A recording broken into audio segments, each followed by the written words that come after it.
మోహన్ బాబు ఫ్యామిలీకి జగన్ ఫ్యామిలీకి మధ్య బంధుత్వం ఉంది. ముఖ్యంగా మంచు విష్ణు పెళ్లి చేసుకున్న వెరోనిక అమ్మాయి జగన్ ఫ్యామిలీకి దగ్గర బంధువు కాబట్టి, అలాగా గతంలో కూడా మోహన్ బాబు యూనివర్సిటీ మీద అనేక కంప్లైంట్లు వచ్చినా కూడా జగన్ ప్రభుత్వం దాన్ని సీరియస్ గా తీసుకోలేదు. జగన్ ని కాపాడాడని అక్కడ ఉద్యమకారులు కూడా అనేక సార్లు మీడియాతో చెప్పారు.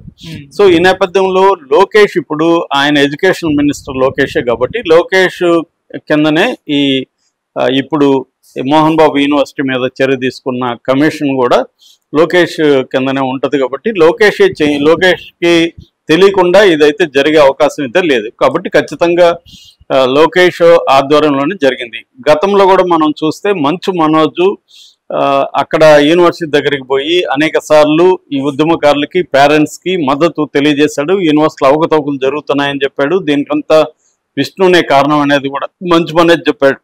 అప్పుడు సంక్రాంతికి లోకేష్ నారావారిపల్లిలో ఉన్నప్పుడు మంచు మనోజ్ కూడా వెళ్ళి లోకేష్ని కలిశాడు కూడా. కలిసినప్పుడు మొత్తం దీనికి సంబంధించిన మెటీరియల్ అండ్ డాక్యుమెంటల్ ఎవిడెన్స్ కూడా అట్లాగే వీళ్ళు ఇచ్చిన పేరెంట్స్, తర్వాత అక్కడ ఉన్న స్టూడెంట్ ఆర్గనైజేషన్స్ వీళ్ళంతా ఇచ్చిన డాక్యుమెంట్స్ అన్నిటినీ కూడా లోకేష్కి సబ్మిట్ చేసి వచ్చాడు.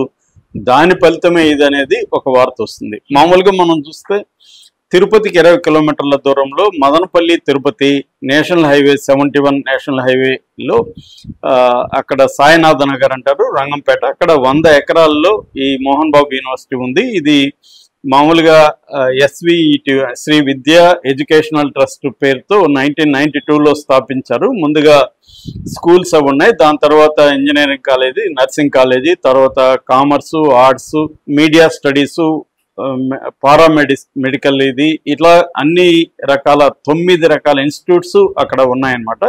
2022లో డీమ్డ్ యూనివర్సిటీగా చేశారు.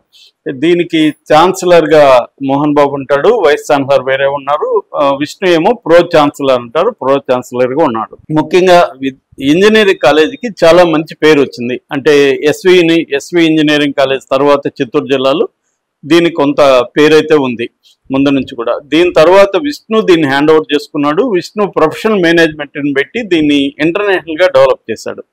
సో ఈ నేపథ్యంలో ఏంటంటే వీళ్ళ ఫ్యామిలీ డిస్ప్యూట్స్ ఒక పక్క, ఎడ్యుకేషనల్ ఇన్స్టిట్యూట్స్ నుంచి కూడా అనేక ఆరోపణలు వీళ్ళ మధ్య వచ్చాయి.